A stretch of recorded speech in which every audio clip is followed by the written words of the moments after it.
What's up guys, so glad you joined me for today's video. In today's video we're just going to give you some motivational inspiration. I run a group called Tips for Entrepreneurs, and we always go over motivational stuff throughout the day. We post it all day long just to keep our spirits up. We're self-employed owners, so it always helps. I do it all day along with cups of coffee, lots of those. So I hope you guys enjoy today's video, and there'll be more content related Chrome extensions coming very soon. Thank you very much. Bye.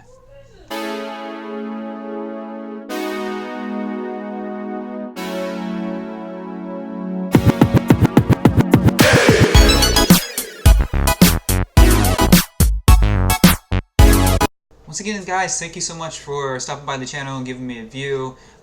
Please consider subscribing if you want to see more related content towards Divi tutorials and marketing expertise. Enjoy today's video. It should motivate and inspire you like you've never heard before. Guaranteed. Thank you.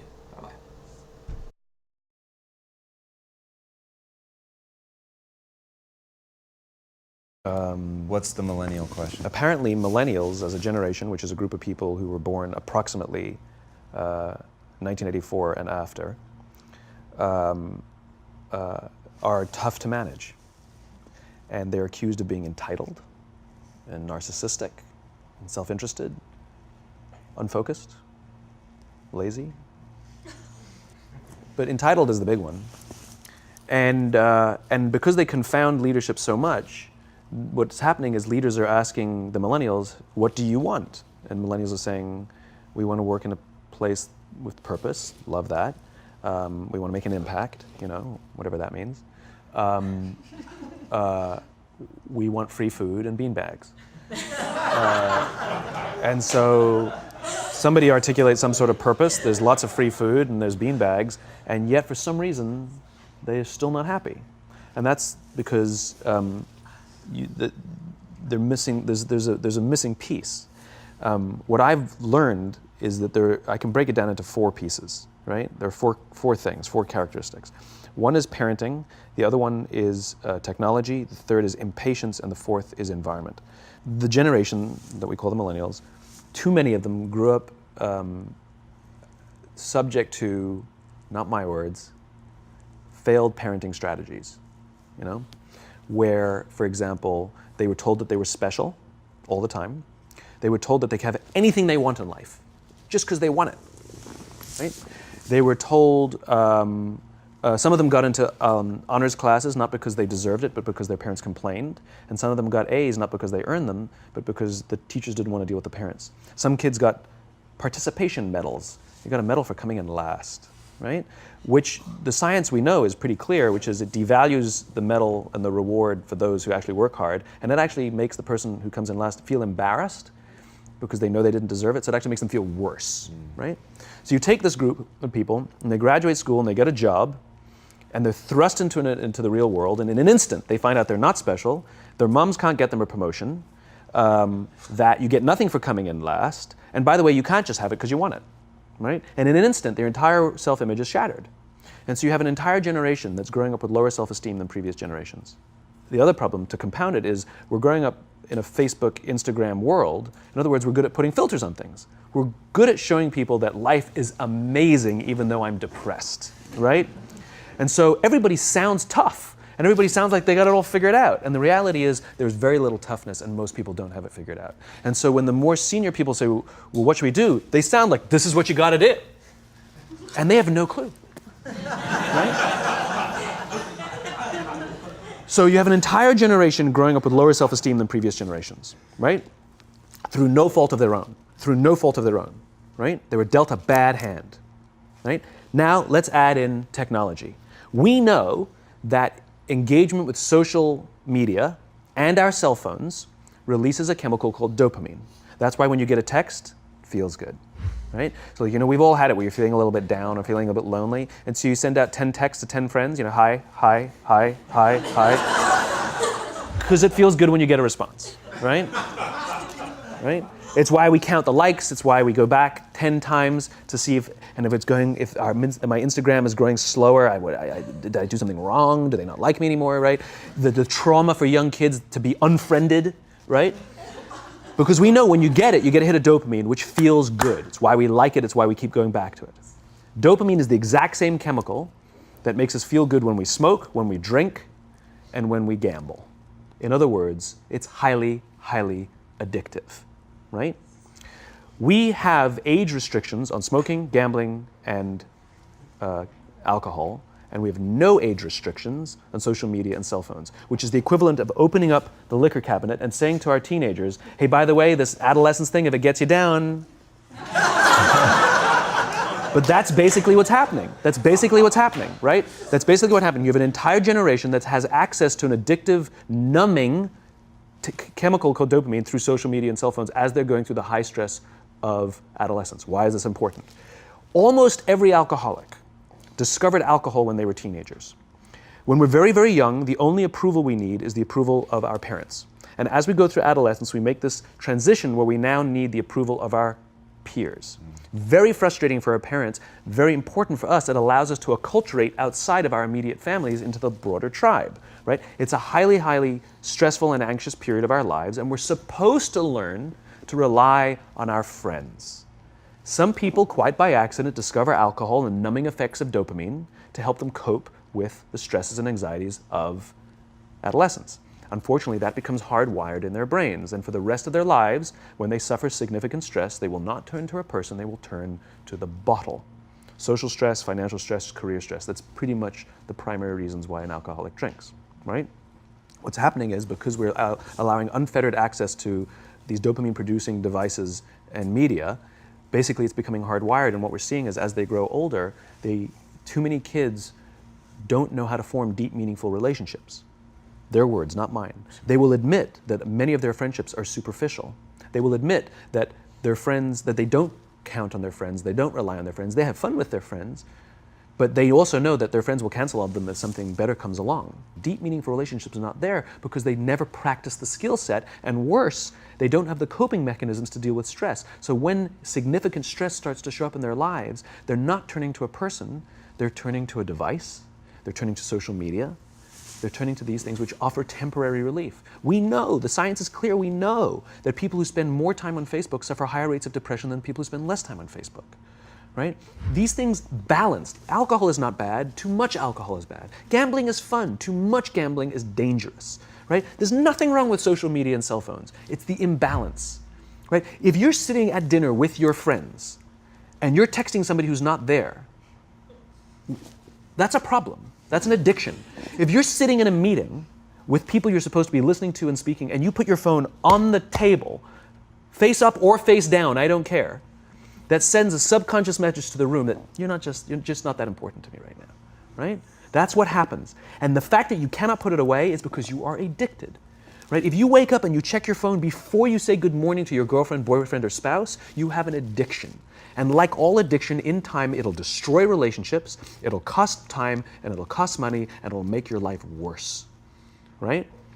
So you have a generation growing up with lower self-esteem that doesn't have the coping mechanisms to deal with stress.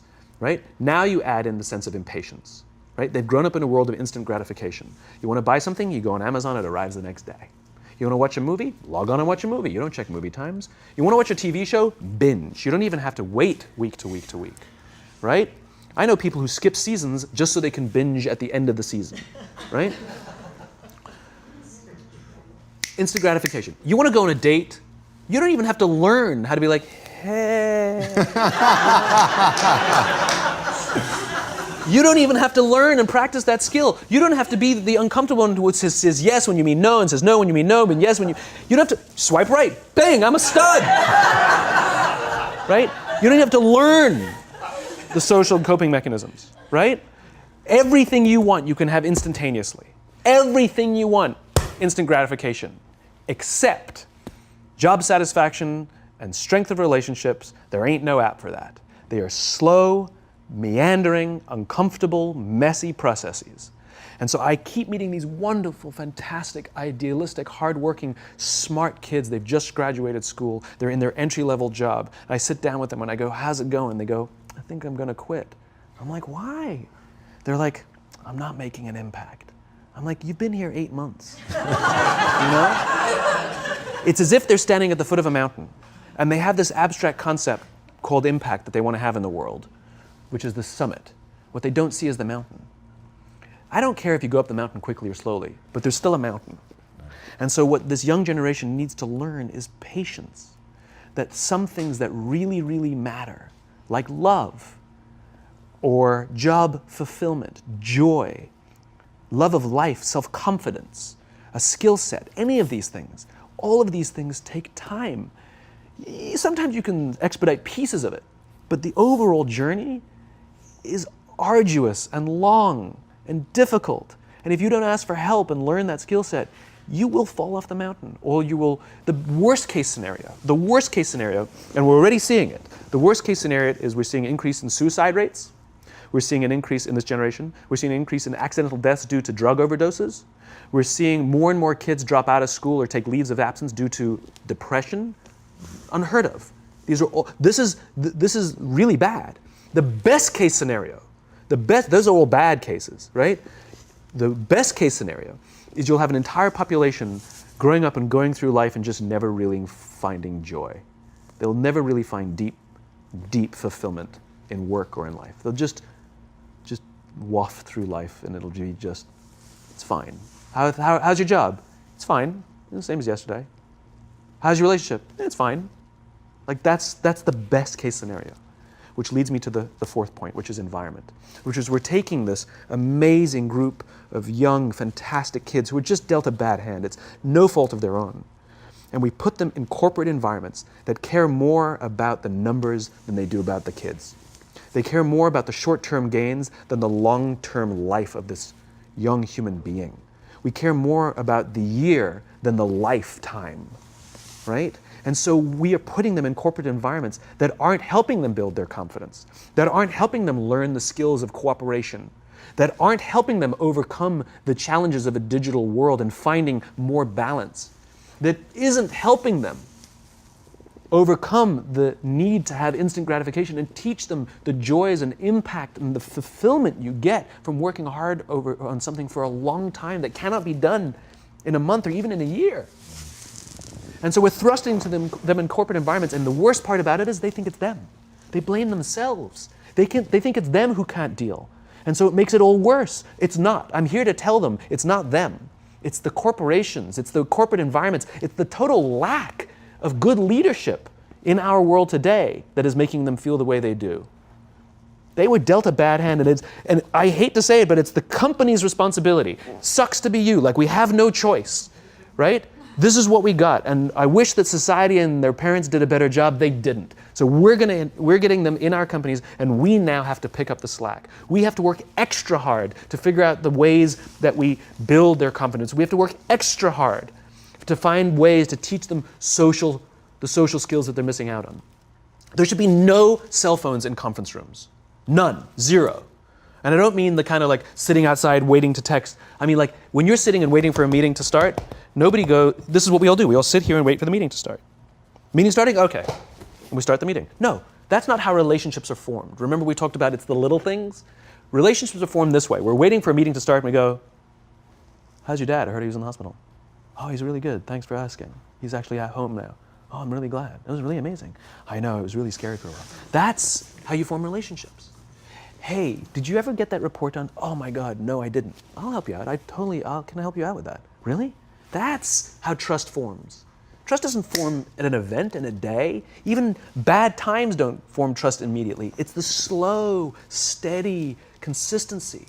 And we have to create mechanisms where we allow for those little innocuous interactions to happen. But when we allow cell phones in conference rooms, we just, okay, have the meeting. And then my favorite is like when there's a cell phone there and you go like this, you go. It rings and you go. I'm not going to answer that. Like, Mr. Magnanimous, you know? When you're out for dinner with your friends, like I do this with my friends. When we're going out for dinner and we're leaving together, we'll leave our cell phones at home. Who are we calling? Maybe one of us will bring a phone in case we need to call an Uber or take a picture of our meal. Goes without saying, come on. I'm an idealist, but I'm not insane. You know? At a heathen. I mean, it looked really good. We'll take one phone. And so it's like an alcoholic. The reason you take the alcohol out of the house is because we cannot trust our willpower. We're just not strong enough.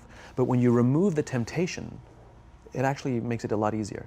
And so when you just say, don't check your phone, people literally will go like this. And somebody will go to the bathroom, and what's the first thing we do? Grab the phone. Because I wouldn't want to look around the restaurant for a minute and a half, you know? But if you don't have the phone, you just kind of enjoy the world.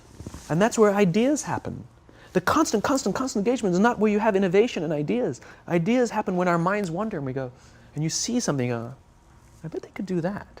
That's called innovation, right? But we're taking away all those little moments, right? You should not, and none of us should charge our phones by our beds. We should be charging our phones in the living rooms, right? Remove the temptation. You wake up in the middle of the night because you can't sleep, you won't check your phone, which makes it worse.